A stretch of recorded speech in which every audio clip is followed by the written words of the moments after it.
নমস্কার বন্ধুরা, কেমন আছো সবাই? আমরা খুব ভালো আছি। তো আজকের ভিডিওটা একটু স্পেশাল, কারণ আজকে যাচ্ছি আমরা সোনাকে নিয়ে একটু শপিং করতে। একটা স্পেশাল কারণে, সেটা তোমরা আমি যখন আরও ভিডিও দেবো দেখতে পারবে। তো দেখলে বাড়ি থেকে সেজে গুজে আমি, বোন আর আমার শুনু বেরিয়ে পড়েছি। বেরিয়ে অটোতেও উঠে পড়েছি আমরা। আর আজকের আবহাওয়াটা এত সুন্দর ছিল না, মনটা ভরে যাচ্ছিল একদম। এখানে অটোটা একটু দাঁড়িয়েছিল, এখানে রেল গেট। সোনা আমাকে ট্রেন দেখাচ্ছিল, মা ট্রেন, কারণ তখনই একটা ট্রেন গেছিলো ওখান দিয়ে। তো আমরা নেমে পড়েছি অটো থেকে। নেমেই এই যে বোন এখান থেকে কিছু একটা খাবার নিচ্ছিল খাওয়ার জন্য, সেটা নিয়ে আমরা গুটি গুটি পায়ে চললাম। এবার আজকে শুক্রবার, যেহেতু আজকে হাটবার চাকদাতে, তো আমরা একটু হাটেই গেলাম প্রথমে। এই ঘুরে ঘুরে হাটে গেলাম একটু, হাটের থেকে যেটা আমার দরকার সেটা কেনার জন্য। তো এখানে কি সুন্দর সুন্দর পাঞ্জাবিগুলো ছিল, তাই আমি একটু ভিডিও করে নিচ্ছিলাম। তোমরাও দেখো, দেখে দারুণ লাগছিলো কিন্তু পাঞ্জাবিগুলো। হ্যাঁ, যা বলো তা বলো। তো হাটের মধ্যে ঘুরে আমার যা দরকার ছিল, বেশিক্ষণ নিইনি কারণ প্রচণ্ড গরম ছিল। তো এই মনে করো 10 মিনিটের কাজে ছিল আমার হাটে। সেটা সেরে ওখান থেকে আবার টোটো করে চলে আসলাম এখানে স্টাইল বাজারে।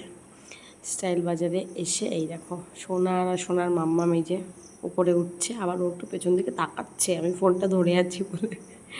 যাই হোক, চলে গেলাম একদম বাচ্চাদের যেখানে জামাকাপড় সেখানেই গেলাম, কারণ আজকে শপিংটা তোমার সোনার হবে। তো ওর জন্য কেনাকাটায় যে শুরু করলাম, দেখছিলাম একদিকে বোনও দেখছিল, আমি আবার ওকে কোলে নিয়ে একটু এরকম ঘুরছিলাম ব্যাপারটা। তো বোন এখানে ওর জন্য জামা সিলেক্ট করছিল, করে করে আমাকে দেখাচ্ছিল। আমিও তোমাদের একটু দেখিয়ে দিলাম, দেখো বাচ্চাদের কালেকশান এখানে অল্প কালেকশান, বাট ভালো, খারাপ না। এই দেখো আমাকে দেখাচ্ছিলো, দেখ এই জামাটা পছন্দ হয় কিনা, বোন দেখাচ্ছে। আর এখানে আমার শোনা ওর নিজের জন্য প্যান্ট দেখছিল, দেখো ও এখানে প্যান্ট দেখছিল আর আমাকে বলছিল মা মা প্যান্ট প্যান্ট।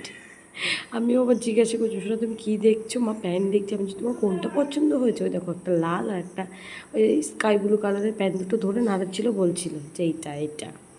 তো যাই হোক, তারপর আমাকে মা এই দেখো খেলনা, ও যেটাই দেখছিল সেটাই নিতে ইচ্ছা করছিল।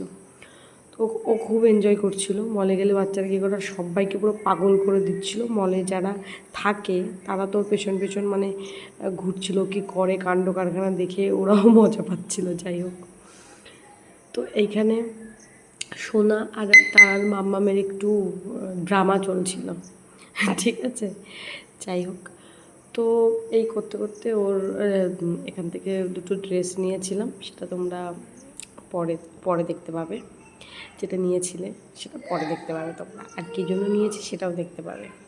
এই দেখো এখানে দেখো একটা দেখতে পাচ্ছ সোনা, ওই যে বোনেকেও একটা ট্রাই করাচ্ছিল। এই জামাটা কিন্তু নিয়েছিলাম, আর একটা নিয়েছিলাম, এটা তোমরা পরে দেখবে। তো ও আবার এখানে একটু আয়না দেখতে পেয়েছিল আমার সোনা, ঠিক আছে। তো সেটাতেই একটু নিজেকে দেখছিলো আর হামি খাচ্ছিলো, ওই দেখো। তো বোন আর এখানে আমি, এ দেখো, তাই একটু ভিডিও নিচ্ছিলাম। তো দেখো দুষ্টুমি করছে, আরও যাবে না বলছিল। বোন বলছে চল এখান থেকে, ও বলছে না আমি যাবো না। তারপরে ওখান থেকে বেরিয়ে আমরা চলে আসলাম আবার আমাদের সব যা যা কেনাকাটা সব কমপ্লিট, বাড়ি আসার জন্য। ও ঘুমিয়ে পড়েছিল। তো এখানে দেখো আমাদের চাকদারে যে মা তারার মন্দিরটা খুব সুন্দর, আর আবহাওয়াটা এত সুন্দর ছিল, পরিবেশটা মনটা ভরে যাচ্ছিল। তো তোমরাও একটু ট্রেন দেখে নাও আমার শোনার মতন। তো যাই হোক, আমাদের সব কিছু অল ডান। আর এখানে এত পরিমাণে গরম পড়েছিল, বোন বলছিল চলো একটু আইসক্রিম খাই। তো আমি এই যে আমুলের এই ম্যাঙ্গো আইসক্রিমটা নিয়েছিলাম, এটা খেতে খুব টেস্টি। পুরো বলছিল আমি খাচ্ছি, আমি সেটাই মনে হচ্ছিল আমার। তো যাই হোক, আমরা আইসক্রিম খেয়ে আমাদের যা কেনাকাটা করার, বেশিক্ষণ সময় কেনাকাটা ছিল না। তো এগুলো কমপ্লিট করে আমরা বাড়ির দিকে চলে আসলাম। আর এখানে অটোতে এসে আমরা জায়গা পেয়েছিলাম না, তো দেখো কত ভিড়, আমার সোনা মাঝখানে দাঁড়িয়ে আছে। তো কেনাকাটা করে আমরা বাড়ি চলে আসলাম। মাসিমণির হাত ধরে টুকটুক করে বাড়ি যাচ্ছে আমার সোনা। ভালো লাগলে লাইক, কমেন্ট, সাবস্ক্রাইব, টাটা।